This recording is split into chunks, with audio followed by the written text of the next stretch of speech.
Today's episode is sponsored by Paper and Spark. Paper and Spark is the go-to financial resource center for makers and artists. Download their popular bookkeeping templates that import your sales from Etsy, Amazon, Shopify, and other e-commerce platforms, all designed for makers by a CPA and handmade seller. Thank you so much, Paper and Spark. And now, here's the show.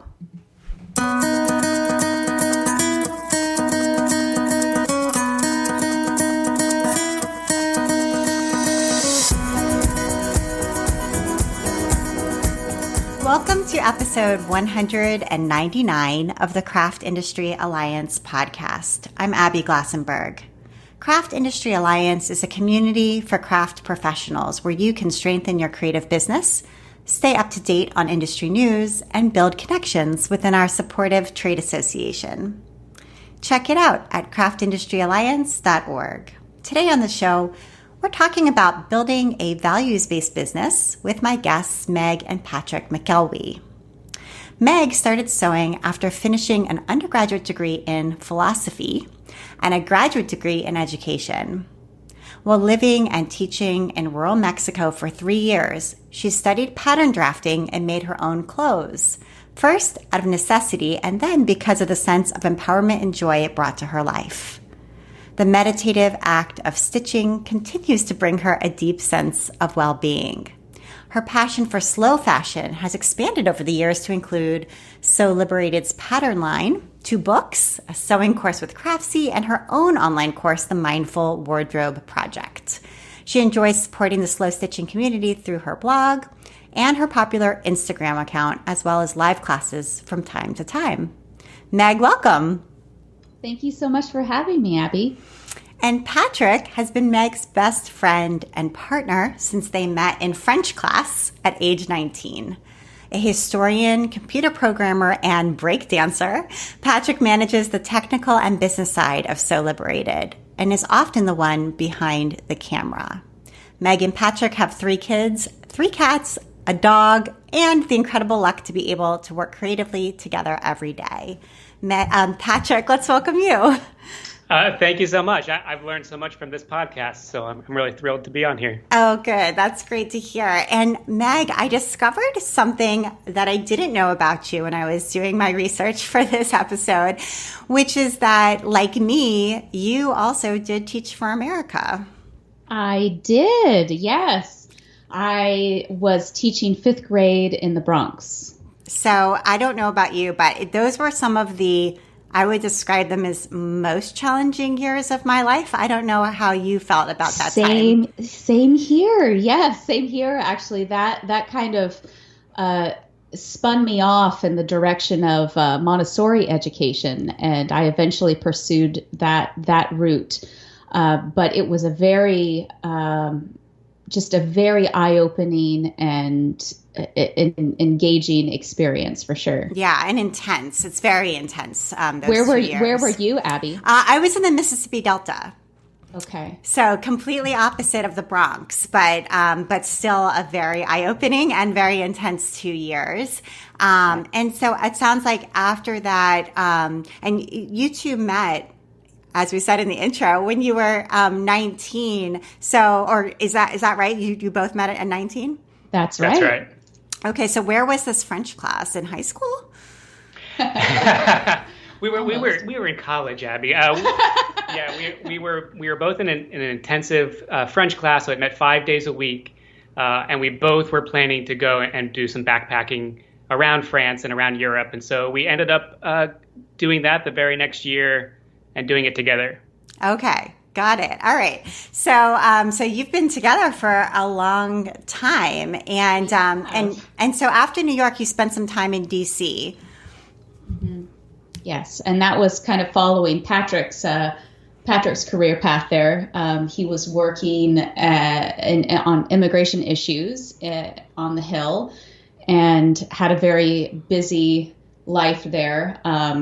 This is kind of a pattern that we've gone through several times, right? Where we do something that I'm interested in, and then we kind of swing back and follow your passion, then we swing back and follow my passion. We just kind of like go back and forth, toggle back and forth in these sort of supportive roles. Yeah, because after you mentioned Teach for America, and so Meg was doing that in New York, and I kept commuting back and forth. So almost every weekend I was getting on the Chinatown bus and visiting Meg. And oh wow, because she was really it was very difficult. She was struggling with that, and so when she finished Teach for America, she moved to where I was in D.C. and I was doing all kinds of like political advocacy stuff around economic issues, Social Security, and immigration.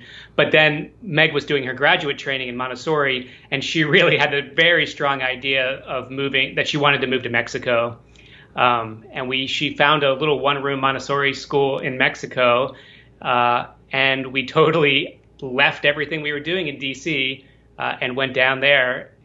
We just figured, when are we going to have the opportunity to do this again? That is smart. Because we got married. We were like 23 when we got married. Okay. So, and we weren't going to have any kids for a little while. So we thought, well, you know what? It's time to do something like this now. My grandfather's family is from Mexico, and where I did not grow up speaking Spanish, but Spanish was my mother's first language. But she forgot it in her young years. And so I had this really sort of strong desire to reconnect with that part of my family and that heritage of mine. And so, we just put it together with my graduate degree in Montessori and found a little one-room schoolhouse. And how did you find it? Like, I'm just trying to think, like, back, this is like early 2000s or something like that. Like, how did you like... 5. We were not very sophisticated. Okay. I will say. But the internet was there. A nascent thing, and the International Montessori Association had a web page where they listed jobs all around the world, and this is where I found it. Got it. Okay, cool. Yeah. So you were in Mexico for 3 years, and tell us a little bit about kind of your lifestyle there and what life was like for the two of you during that period. I mean, I think that Mexico, and we still think of Mexico as really our anchoring, like what anchored us as adults and kind of established our ideals, right, as adults. And we had a very sort of, I guess, relaxed life there because I was teaching from 9 to 1. I'd probably come home at about 2. And it was a small town. So we had a lot of free time. We had a lot of friends. The pace of life was just gloriously slow. And we just had a lot of great conversations going on. And it was very cold. I think people probably think of Mexico, and most people, at least in the United States, who've gone to Mexico have gone understandably somewhere, where the weather is very pleasant, where there's a beach and so on. But we were up in the mountains, in a place that's also very beautiful, Copper Canyon. But it was so cold all the time, and we really struggled even just to keep our house warm. But that, I think, something about the difficulty of that environment created a real sense of community. So you'd come together in people's houses, and it was sort of like this warm place. People would come over with unannounced, without calling ahead of time, and expect to sit down and have coffee for a few hours. And that was pretty wonderful, like that kind of easy community. Yeah. And so it was there, Meg, that you started your first blog. Right. Yeah. It was called Beans and Rice, actually, the very first one. And that was really just intended to keep our family back in the United States kind of abreast of what was going on in our lives. And then it kind of morphed into what was called Montessori by Hand, because what I found very early on in my Montessori training was that one of the things I loved the most about it was the idea that you are creating a beautiful, supportive environment for these young children that sort of mimicked what they might find in a warm and welcoming home. So lots of natural materials, lots of homemade materials. I made so many classroom materials while I was in Mexico and also in my training. And it was then that I started picking back up with sewing again, because I'd learned how to sew as a kid from my mother taught me. And it just kind of opened opened my eyes to the creative possibilities of classroom design materials, educational material design. And I started taking pictures and blogging about that process, offering little templates so other people could make what I had designed. And eventually I just started figuring out how to design my own clothes as well. I had plenty of time. I was thinking one of the first things that we did when you were trying to build a little audience for that blog was we printed off some business cards and you went to a Montessori craft fair or craft trade fair of some kind. Fair, yeah. Mm-hmm. Yeah. Yeah. And so you had lots of time to blog and create these DIYs and create materials for your classroom and for your students to use while they were with you. And then maybe sort of less shopping options, or did you just want to no make shopping? No shopping options. Okay. All right. And so if you're in a new place for 3 years, let me just paint the picture of this little town of ours. So you would fly in, or say if you're driving from El Paso, Texas, it would be about a 10-hour drive.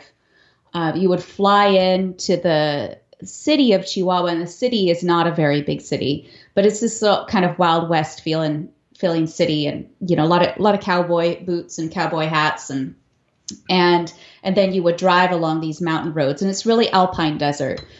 And the little town we were living in, at the time, what was the population? Maybe, it's about 2,000. Yeah. Okay. So very small, and really sort of the gateway to the indigenous Tarahumara communities that were peppered all throughout the Sierra. I always was greatly impacted by going hiking or backpacking out there, because here when you go, the trails are very clearly marked. There are clear signs as to where you can go, where you can't go, where you can camp, where you can't camp. It's the sense of sort of protected land with no people on it. And that's not the case there. There, you can be sure they used to say, someone's always watching you, because everyone lives still in these hills in the wilderness there, in the Sierra Madres, and so the town itself was tiny. It had maybe 2 grocery stores, and the offerings there were pretty slim. And yeah, we would occasionally drive back into the big city of Chihuahua to, where we're vegetarians, so we would stock up on like tofu and stuff like that. But but really, wine. We ate beans and rice all the time. So it was a very small town, and that's why I started sewing my own clothes. Right. Okay. And so, did the process of sewing your clothes make it onto the blog? Like, was there a connection there? I mean, how quickly did that take place? I think there was, if I recall. I feel like I entered some sort of contest that Simplicity had going on. Okay. I don't know, and I got something anyway. It's been such a long time now. But yeah, I had a few big 4 patterns, but I just pretty quickly started figuring out how to do it myself. Okay. And yeah, it just kind of went from there. I've always been self-taught and always just enjoyed the process of getting into a creative flow. That place where I really learned about this as a Montessori teacher, where we're trying to, with the students, we're really trying to match the child with the type of project that's going to be just hard enough, but not too hard and not too easy. You want to have that place where just, they feel like they can do it, and they have to really engage to kind of to get there, right? And I feel that same sort of that range of interest, right? Where there are things that I enjoy doing that are easy for me. I'll say, knitting something simple, or embroidery, or even mending, things that are a little more what I'd call meditative in their handwork. And then there are those things like making a pattern, or figuring out, now for us, figuring out how to design a course syllabus, how to take our customers on a journey that will provide them with this sense of accomplishment and success. So there are these challenges that are more in that flow range, where I just kind of delve deep. And yeah, I was fortunate enough to have a lot of time in that state when I was in Mexico, and that was kind of the beginning of So Liberated. Mm-hmm. And as you're a mother, Abby, that kind of concentrated creative flow is a little harder to access when your children are a certain age. So there have been real ebbs and flows in my creative engagement with So Liberated, but it's been a very very forgiving project to work on all these years. Yeah. I want to talk about all of those things because there have been ebbs and flows, which are really interesting, and I like that idea of it being forgiving, and I think that rings true for me as well. So, okay, so after these 3 years were over, where did you go next? What happened after that? Well, so one thing I wanted to mention about those 3 years was that the patterns also came out of some necessity, because we had a small amount of savings in the bank when we went down there. And Meg was earning a salary, and I ended up earning a small salary when I was down there working with this clinic. But we were just earning enough to sort of get by month to month. And so every now and then Meg would go and get some fancier fabric that she would have, maybe she would get it when she was on a trip back to visit her parents in the States or something. And that small amount of money we had in the bank would get even smaller. And so I started to say, well, maybe there's a way that you could package up some of these things that you're making into a pattern. And so the first pattern we released was a PDF pattern. I believe it was the reading pillow. Is that the first pattern? Was it that, or was it the little apron for the Montessori kids? Oh, it may have been that. Yeah. But the very first pattern we released was just a little PDF pattern, and it was well received by your blog audience, and that was really what got things started. Yeah, and I think it's really interesting that the first thing you released was a digital file. It's so interesting because later as soon as we could, we stopped selling digital files and we started selling only paper patterns, because we thought that was the right way to do it. We thought the PDF was just a little bit of a Band-Aid to get us, because we couldn't do paper. Also, we were in Mexico. We weren't in the United States. We couldn't take physical patterns.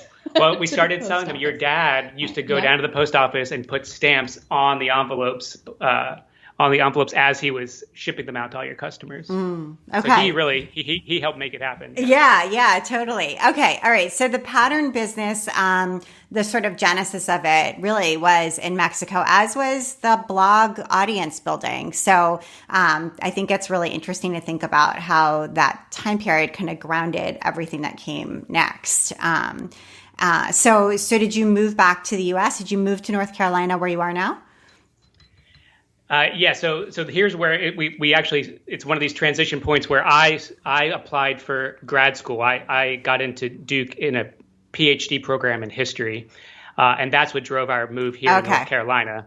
And as I was doing that, Meg put in her first book proposal with Interweave. They ended up publishing her first book, which was entitled So Liberated, and it was actually in the process of writing that book proposal that we brainstormed the name So Liberated, and we liked it enough that we ended up changing from Montessori by Hand to So Liberated. Okay, yeah. What did you like about that name? I mean, it seems to sort of perfectly encapsulate the brand, but it's hard to have known that back then.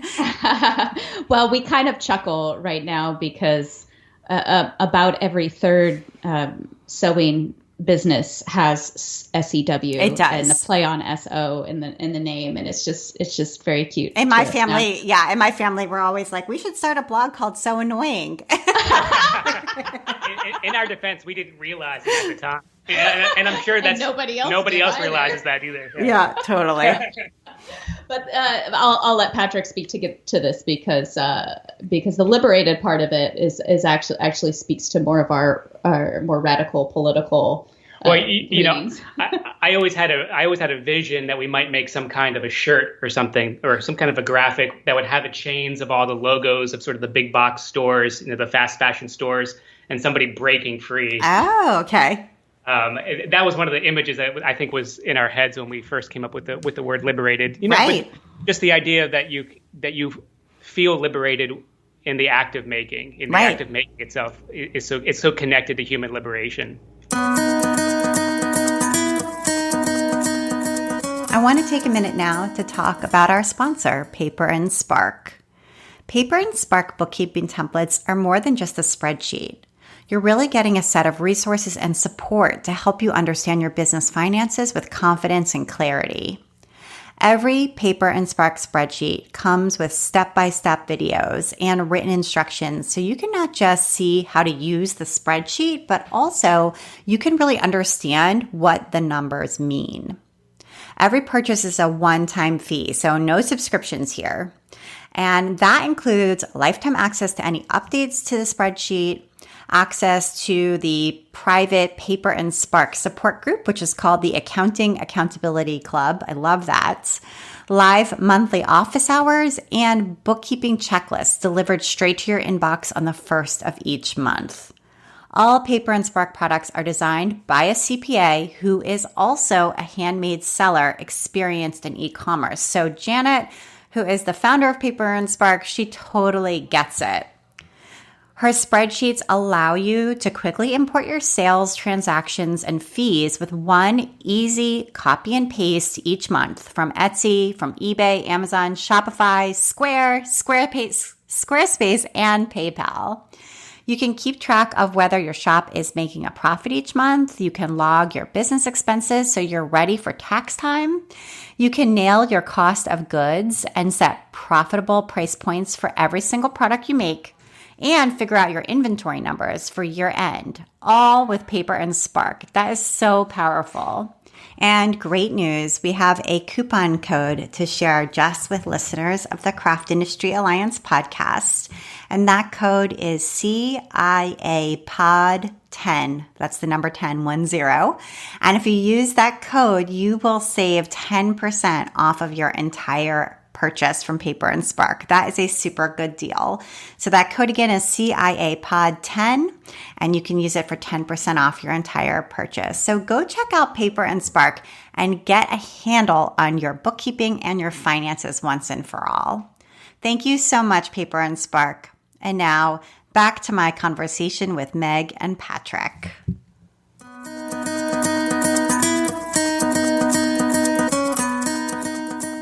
So you changed the name of the blog, and Meg got the book deal. And really the books, both of them, So Liberated and Growing Up So Liberated, which I have here on my bookshelf, are really kids focused. They're about really almost like raising kids in this Montessori sort of, approach, I think, in a way. Especially the second book. And I love how both of them sort of, they're almost a bridge to what I'm doing now, which is less Montessori. Actually, our children are in Montessori school, but it was this sort of this transition period for us, and it was a great one. It seemed to flow pretty well. I mean, my early blog readership was also I kind of chuckled to myself because I was reading mom blogs way before I was a mom. Just because I had this interest in educational philosophy. And Amanda Soul was blogging. Yes. And she was a big influence on me. Me too. Reading her blog changed how I parented completely. Yeah. Yes. And she sort of introduced me. She sort of helped widen, I guess, my pre-parenting perspective of what parenting could look like as well, because I had been sort of Montessori focused, and she sort of opened my eyes to what would homeschooling look like, what would unschooling look like, what does Waldorf look like, all these different things, and we ended up exploring all of those things with our children over the years. But yeah, she was she was instrumental in helping us sort of find this book deal because she passed along my info to her agent. Oh. And it was her agent who really helped kind of set this in motion. That's so great. I love that early blog community was just such a nice web of people. Really, really was. Yeah. Kind of prior to social media. It was like before. Okay. So you wrote these 2 books and then you had children of your own and actually became a parent. That's right. Yeah, that's right. And I would say in these years, So Liberated was something that Meg was working on in between all those intensive parenting tasks that we had. And we kind of had a 50-50 working relationship because I was in grad school. I had some flexibility.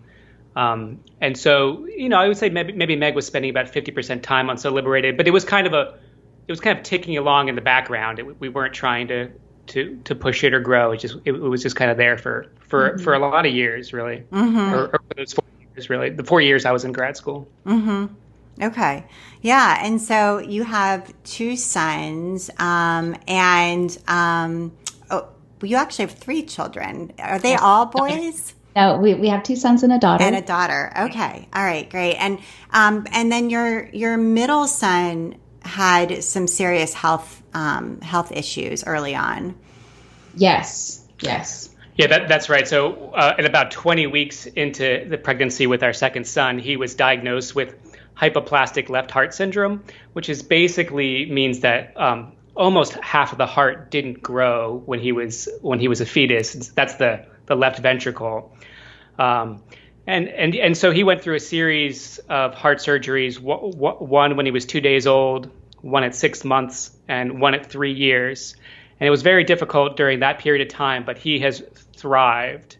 It's really amazing what the cardiologists and the surgeons at Duke were able to do. Yeah. So he's 10 years old now and doing fantastic. Most people have no idea. He was playing tennis yesterday. Yes, has regular tennis games he plays.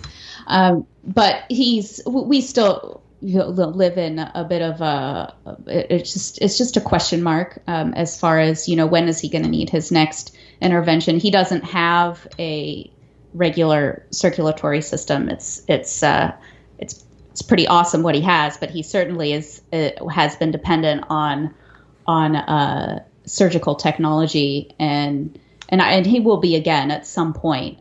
We don't exactly know when, but we're just really, really, really grateful to have him be so healthy. We did not anticipate that we'd have him have so many, great years. And so that is also sort of a foundational, it's why we run our business the way we do, because we really want to have the time right now with him, with our children, and fortunately, I mean, we haven't. So I guess you can understand through these chats that we don't like have a really big drive to grow So Liberated. We just kind of want it to sort of sustain our way of living and kind of allow us certain time freedoms to be with our family.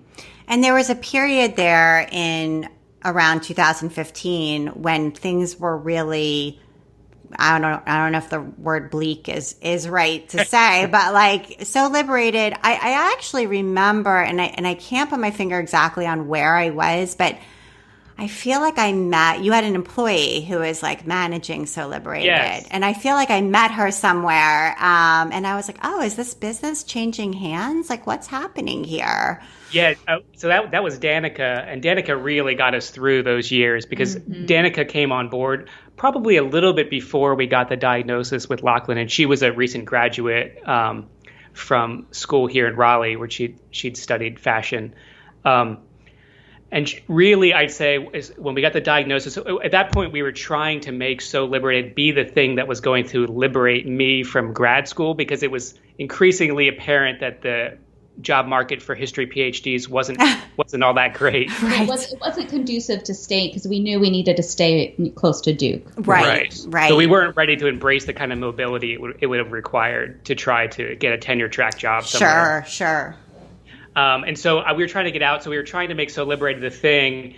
And, business can be tricky in the sense that if you're not hitting the right market, you can be pouring your sweat and tears into it, but maybe not increasing how much money the business is actually bringing in. And that was kind of the situation for us in those years. So what ended up happening is that I took a skill that I had learned as part of So Liberated, which was working on our website, and I turned it into a new career in computer programming. And so after So Liberated was sort of running out of steam, I would say at that point. So I ended up getting a full-time job for about 8 years, right. 8 or 9 years. I didn't have any extra at all. I imagine. I'm surprised that I was able to get food on the table for my two boys at the time. Just lunch was a victory, Yeah. And so, yeah, it was a really hard time because I think both of us, to a certain extent, like we were running on fumes, both in between the second and the third surgery and after the third surgery. You have this like rush of adrenaline. And our son had a really hard recovery after his third surgery. And, Patrick was sleeping in the hospital with him. They didn't have a bed for parents. He was like sleeping on that twin bed. Yeah. And it was just I just wasn't thinking about it at all. Yeah. And that was really the case for a good, 2 or 3 years. Even. Right. And so we actually thought that it was the computer programming that was going to be sort of the way that our family was survive. And it's actually a good job and a good job market. We were pretty happy. And we decided that we were going to go back to those PDF patterns and finally digitize the patterns again. And to just kind of simplify. Put it on us. We were like, well, we have some of these designs. Let's digitize them. And right. Because you were selling, the business was selling a suite of print patterns for like garments. Right. We did not have any PDF patterns. And you were selling them direct to consumer. That's the way that both. Yes, we were selling them wholesale and direct. Okay. You say pretty early on, we had relationships with distributors, and there were stores were carrying our patterns, and yes, we were also shipping them ourselves directly out. Okay, and so you decided, Patrick had gone back to work, and you decided, okay, well maybe we should take these paper patterns and make them into digital files that we can sell instead. That's right. Okay. And so, which is funny because we had talked about early on, there was a digital pattern and then you felt like you needed to go to print. So now you're going back to digital. And people had asked us every now and then if we had digital versions, and we sort of knew in the back of our heads we ought to have that as an option, but we just had never got around to sort of actually figuring out how to do it. And so how did that change things for you once you had them available digitally? Well, I would say it became transformative, but it really only became transformative when combined with Meg's increased outpouring of creativity. And I think there was something about that time period. Things stabilized for our son medically. I had the regular income of a job, and Meg found Instagram at that point, and Instagram was something that I think really connected for you. Yes, it was like, I didn't have the bandwidth to blog. I still had 3 very young children, and Instagram, it looked like a mini blog to me. So I said, hey, I love writing. I've always really enjoyed it. And I enjoy photography. So I thought, well, I'll just give this a go.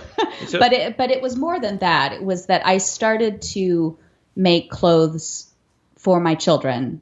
I had not done anything for years. Right. I had been knitting here and there, but really I just didn't have, I didn't have anything going on creatively in my life. It was just the surviving. And so, and I came back into this world, and it had changed quite a bit, right? It had morphed from blog world to Instagram world. And it was there were new new people, new designers. People were making in a different way. Because of Instagram, there was a lot of sharing of the items that people had made, and it was very much. It seemed to me like people just wanted to make and make and make and make and make, and everything was very, very, very busy. And I wanted to get back into it, but I was like, I just have to do this at my own speed. And for me, it's not to have a to make list that's 20, 30, 40 items long. It's the act of making one thing and the intention that I put behind it, and the way that it sort of transports me into this creative flow. I don't do it to make a product, a thing. I do it for the process itself.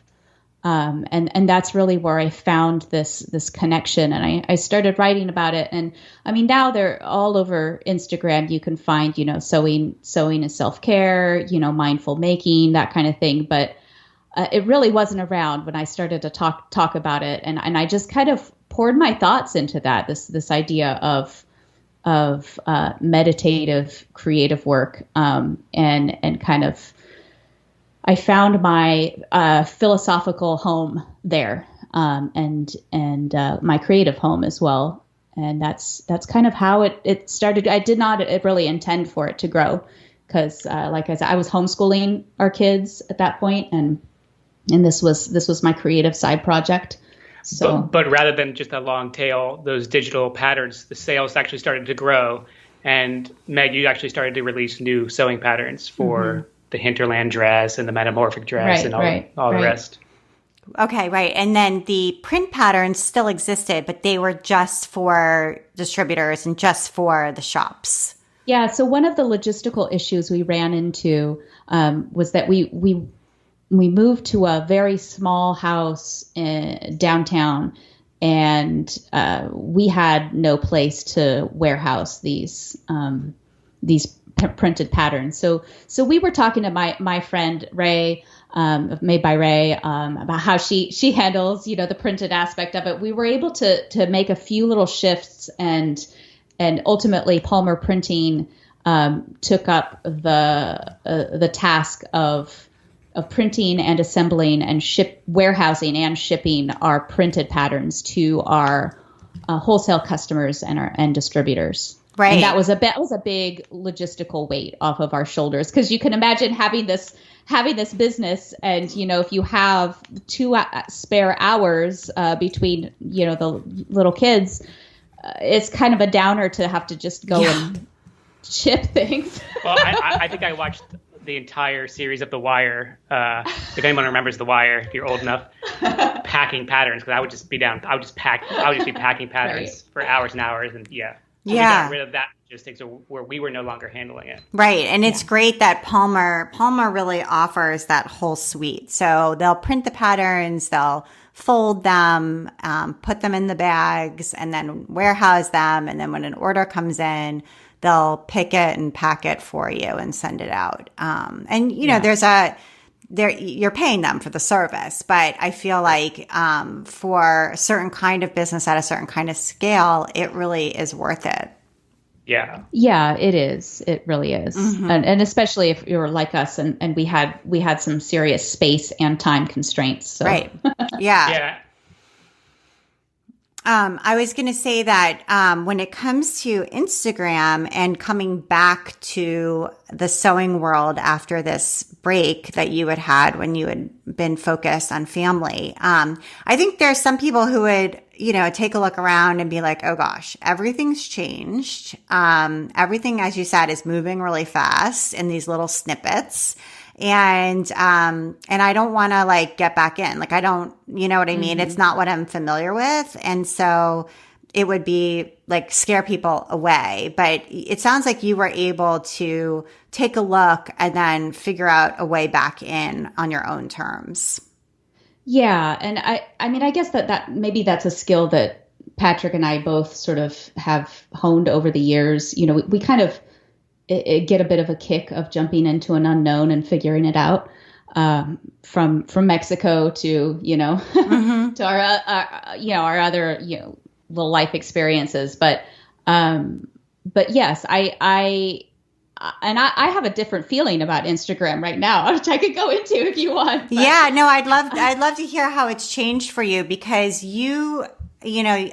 you said, you connected with an audience there, and you have as of this morning, 106,000 followers on Instagram, which is incredible.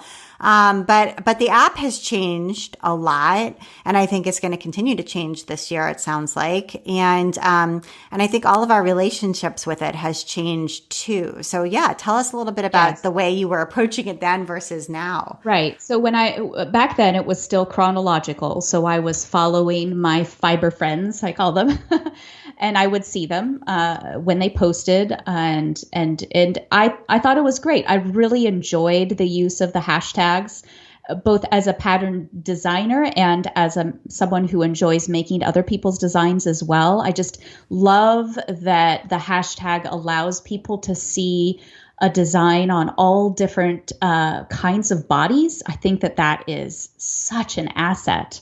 It's something that's hard to provide even just on a website, even with diverse models, just to see all sorts of variations, and also people's creative variations with it, right? If they're making it in different fabrics, if they are making little pattern hacks, it's all just really, it was so fun to have that. And now my relationship with Instagram is sort of shifted a bit, in part because I sense that it's not a creative space that I, as a creative person, I don't own my space there. Not in a sense of, in that, yes, I have my mailing list or whatever, but just that, what if I don't want to do reels? What if that's not my creative thing? I could jump in and say, I'm going to figure this out. I don't know. I'm sort of feeling like the little, they're just, the way certain things are working now, everything's looking it's looking the same to me. Like if I scroll through, and it's also feeling overwhelming to me at this point in my life. And it may be different for other people, but at this point in my life, what I feel like I need creatively is to put my phone down and pick up whatever project I'm working on. You can get to the point where you have this sort of inspiration saturation. And that's sort of what I was feeling. I just needed some space to come up with my own ideas outside of that deluge of, Instagram posts and reels and videos and whatnot. And I do think, and you may have written about this, Abby, that Instagram is, anyway, whatever plans they have. Yeah, it's gonna. It seems like they have plans. It's gonna be kind of video first. It sounds like as time goes by. That's basically what they're saying. Right. Yeah. Yeah, and it's just it's a reminder, I think, that just like with MySpace back in the day or anything, like these aren't sort of the commons. We don't all control these social media. They have their own interests, and they're sort of now, I think, more aggressively trying to manipulate all of us into behaving the ways that help them make money. Meet their goals. And it's not necessarily ours. And it's not to say it's all bad. Like Meg said, the discoverability is amazing with hashtags. We never had that when we were trying to do that with Flickr back in the day, for example. Right. So it's not like we're going to be abandoning Instagram or anything. But I think it's for us, it's a reminder that what we want to do is just remember what our goals are and just keep working towards our goals, and not necessarily even worry about what Instagram is going to do, interface with that as much as we can. But also remember that our email list is a list of people who want to hear from us. And actually, Abby, I took your course. On the email newsletter course. Yeah. And it just really opened my eyes as that. And both Patrick and I really enjoy your newsletter. And how we're sort of we see that as more of a way to connect. And for me, I'm switching back to a longer format now that the kids are a little older, the biggest noisemaker in our family might just be the puppy, but you know, our youngest is 7, so we're out of the toddler phase, I feel more drawn to longer form writing and more thought pieces as opposed to just the little snippet that you get to write on Instagram. Kind of how we're interfacing with it is that I'm writing blog posts, and those blog posts will get put onto Instagram, and you know that they are the bulk of the content of our newsletter as well, and that feels right to me right now for my own creative practice. So we'll see how that goes, and I'm just curious. I'm curious to see how it all evolves. Thus far, we've had really positive feedback from folks who are feeling the same way about, you know, maybe perhaps the Instagram scrolling is not really helping their creative path, and hopefully it will allow people to kind of tie back into why they really love making and the feeling they get from actually working towards a goal and getting there. I'm so glad blogging is still here and is maybe coming back. It makes me happy. So, and I'd love for you to talk a little bit about the Mindful Wardrobe Project. So you have these patterns, and, you know, as we said, it's an ever-growing library of both digital and paper sewing patterns, and they're, you know, maybe $15 or something like that. And then you launched this course, and it's $295, clearly a much deeper dive, a longer period of time, a much more engaged experience with you, Meg. And so I wondered if you could talk about sort of why you wanted to make it, and like how it serves your audience. So yeah, the course itself is a place where, you know, people who are interested, who have been sewing and or perhaps even are just sewing interested, are able to come and sort of be in community. It's a smaller group of people who go through each sort of 6-7 week module with us, and we go through a process of planning your wardrobe. But it's more than that. It's really figuring out what is it that lights your fire. It's the idea of getting dressed in the morning as a creative act as well. So it's not you come out of it at the end with a closet that fits your lifestyle and your style and your personal needs. And we work with the clothes that are already in your closet. If they're ready to wear, if they're thrifted, we encourage a lot of thrifting as well. And at the end of the course, you come out of it with this plan, but you also, and this is my favorite part of the course, you get a year's worth of personal contact with Judith, who is our rock star fitting wizard, and she helps you. So say you are having an issue with a fit. It could be one of our patterns. It could be any pattern you're working on.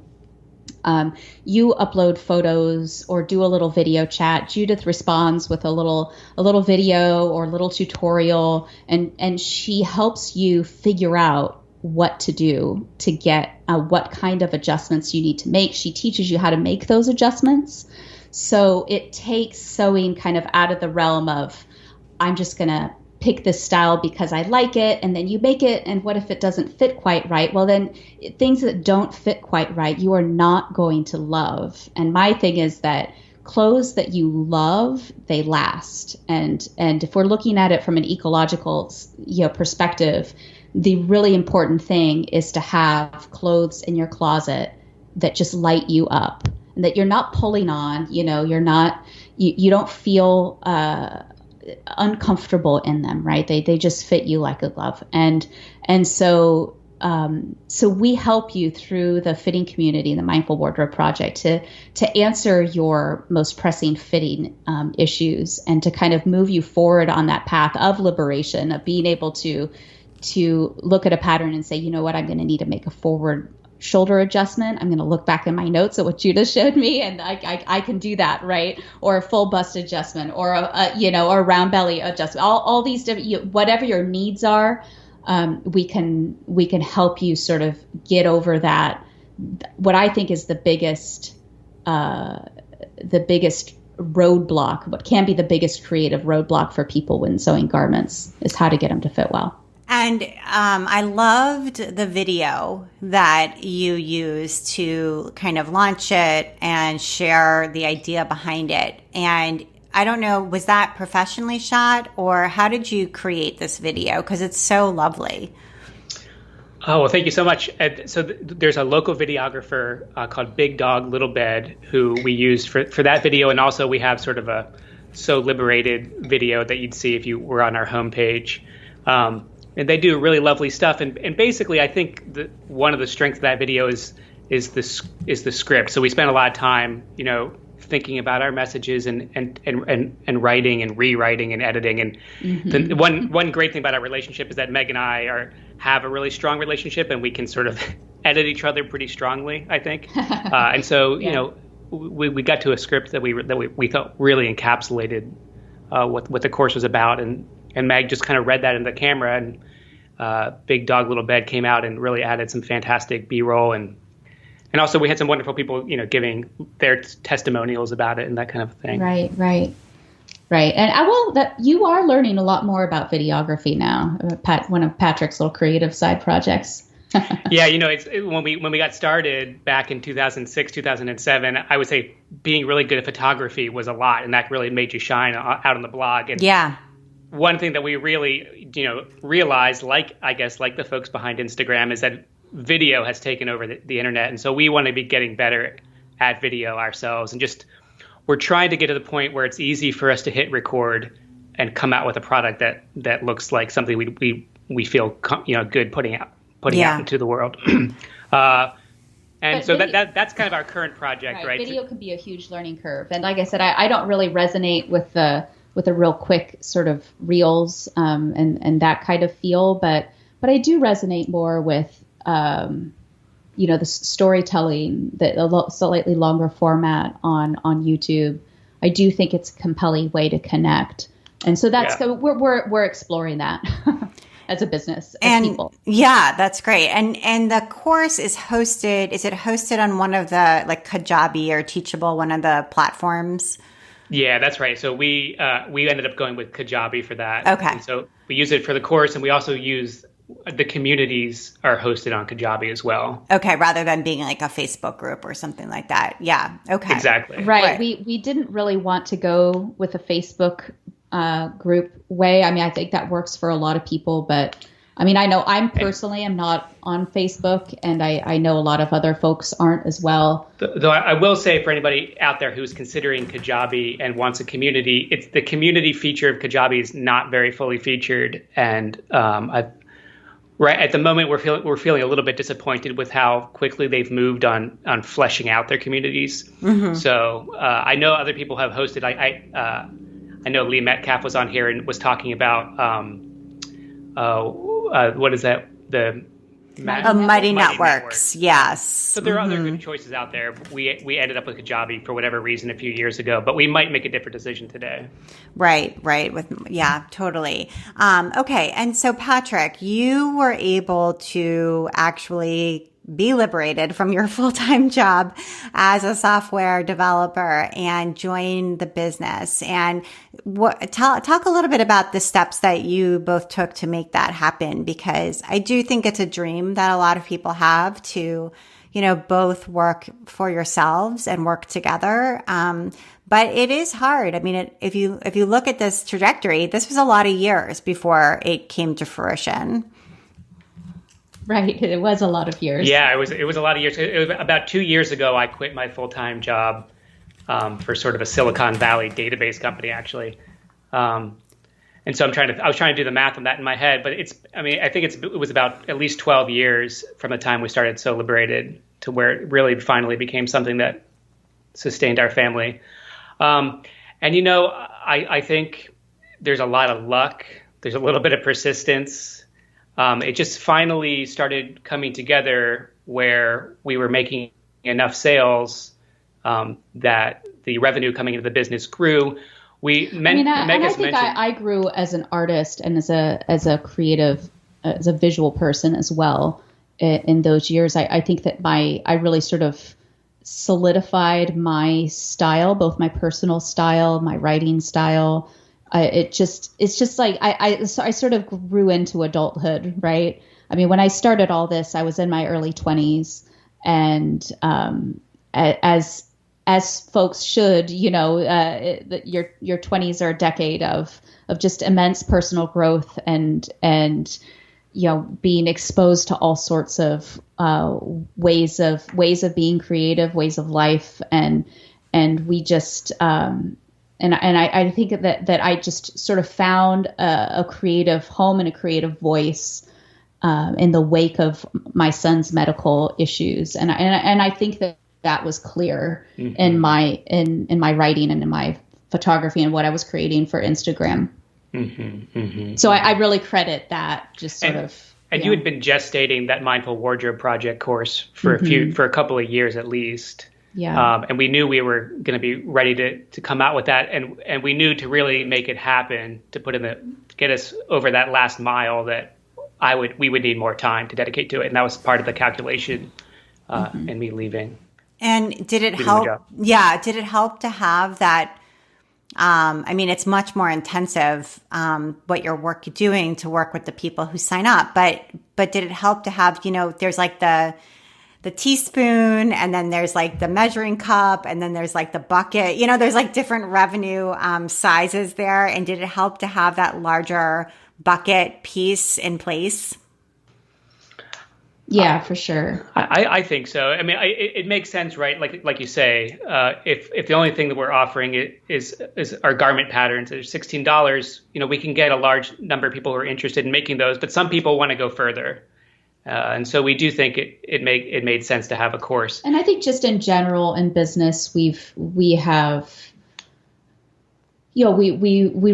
appreciate our relationship with our wholesale customers, and that was one of our calculations was for us as well, to stop selling the physical patterns, to really support our wholesalers. I don't know what that's going to look like in the future for us. We're actually in a different house now where we could store patterns if we wanted to. I mean, don't know. Patrick's like, no, we aren't going back there.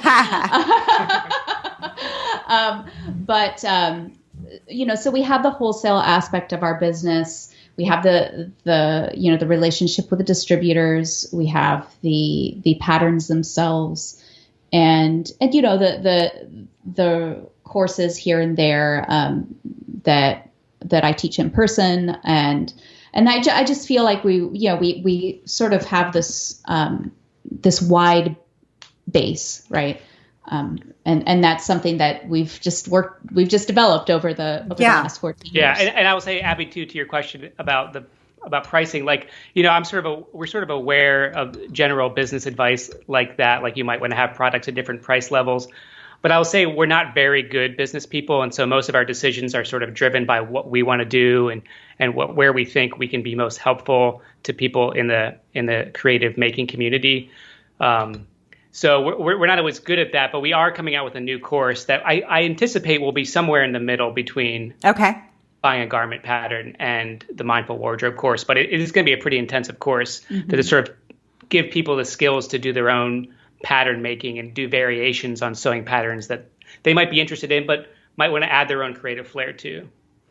And can you talk a little bit before we get to your recommendations about kind of working together and what that is like for you as a couple now that you're also in business together? However much people really want to do that, the reality can be different, because it's like you can talk business while you're brushing your teeth, it never ends. The line is very blurred. And How has that been for you? And have you developed some, boundaries or, it can kind of take over? Well, we love it. And I think that perhaps there's conflicting advice out there when it comes to, should you get married really young or should you wait until, we've been best friends since we were 19, right? So we have we've done a lot of things together. We backpacked around Europe. We lived in Mexico. And we haven't developed habits separate from each other. We then had to negotiate, right? Right. We stamped out all the bad habits early, right? Right. So we just, I would say that it doesn't feel like it infiltrates our entire lives. I mean, we both have things that we do outside of it. Patrick is really into dancing for the past 2 years, just like little creative projects.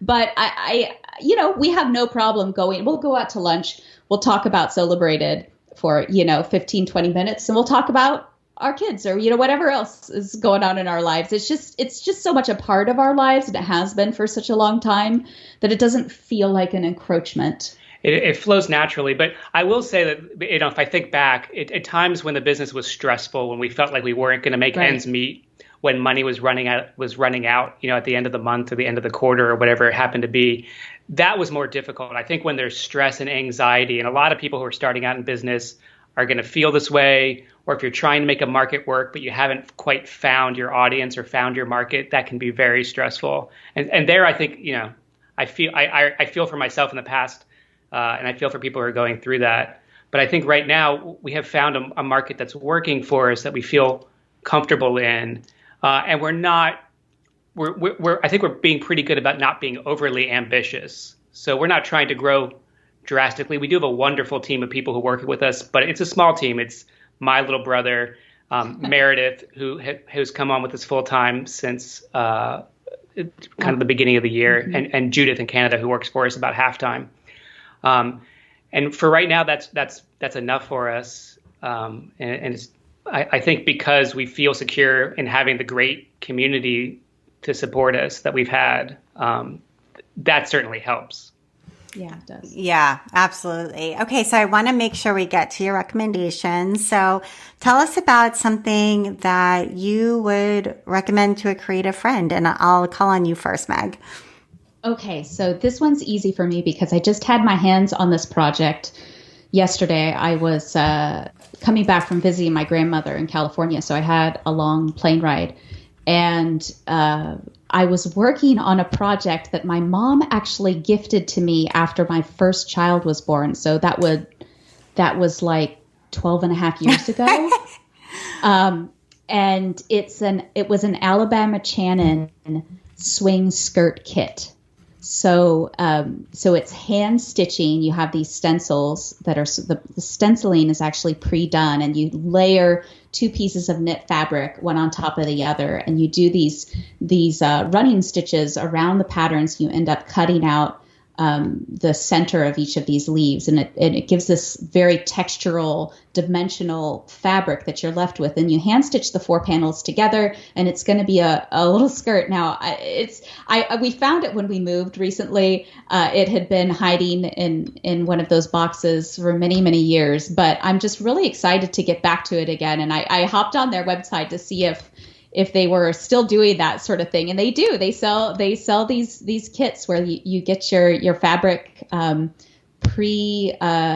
pre-printed with the stencil design on it. And it's just a really cool, just a very fun project that I found worked really well in the plane, or, it could be on a road trip, or it's very portable. It's like knitting in that way. You don't have to bring your sewing machine with you. So I'm having fun with that. Yeah, reverse applique with knits. I've seen them, and they're really cool. So that's a great recommendation. And Patrick, what about you? What would you recommend? Sure. So I'm actually not really a sewer or a knitter, but what I have become as I approach age 40 here is a break dancer, and that's really become a passion of mine that I started by walking into a dance class at age 37 very awkwardly. But I think I'm a lot less awkward now. And so I guess for me, one thing that I might promote for creativity is just mobility, and we all come to mobility from different places, and we're not all going to be doing breakdancing because we all have these bodies that have traveled with us this long and have different kinds of ability. But there's an account on Instagram and a website that I really like called GMB Fitness, and they just have such a nice approach to this and encouraging us all to be moving no matter where we are in our lives, and just not to say that we're ever too old to learn new skills. Yeah, that's fantastic. As a person who came to moving my own body a little bit later in life, I totally endorse moving around and not being afraid to start if you haven't been. So yeah, exactly right. It's not too late. If you missed out on your teens, it's okay. Patrick can start breakdancing at age 37. And right, we can do it. Now, they added breakdancing to the Olympics, and now I'm just trying to get them to add a master's bracket. Oh wow, they added breakdancing to the Olympics? I had no idea. That's incredible. The next Olympics are in 2024, I believe. Wow. Okay, that's super cool. Well, thank you for telling us about that. And Meg and Patrick, thank you so much for taking the time to be on the Craft Industry Alliance podcast. It was great talking to you both. Thank you so much for having us, Abby. Thank you, Abby. And you've been listening to the Craft Industry Alliance podcast. I'm Abby Glassenberg. Today's episode was brought to you by Paper and Spark. Paper and Spark's user-friendly spreadsheets give you everything you need to do your shop's books without the overwhelm. Get caught up and confident about your numbers with step-by-step video instructions designed with makers in mind. Paper and Spark has been supporting the handmade community since 2014. Thank you so much, Paper and Spark. Craft Industry Alliance is a community for craft professionals. When you become a member of Craft Industry Alliance, you get in-depth coverage of craft industry news, the opportunity to connect with fellow professionals for advice and support, and access to an educational library filled with ideas, tools, and resources to help you as you build your business. Join us at craftindustrｙalliance.org. Thank you so much, and I'll see you next time.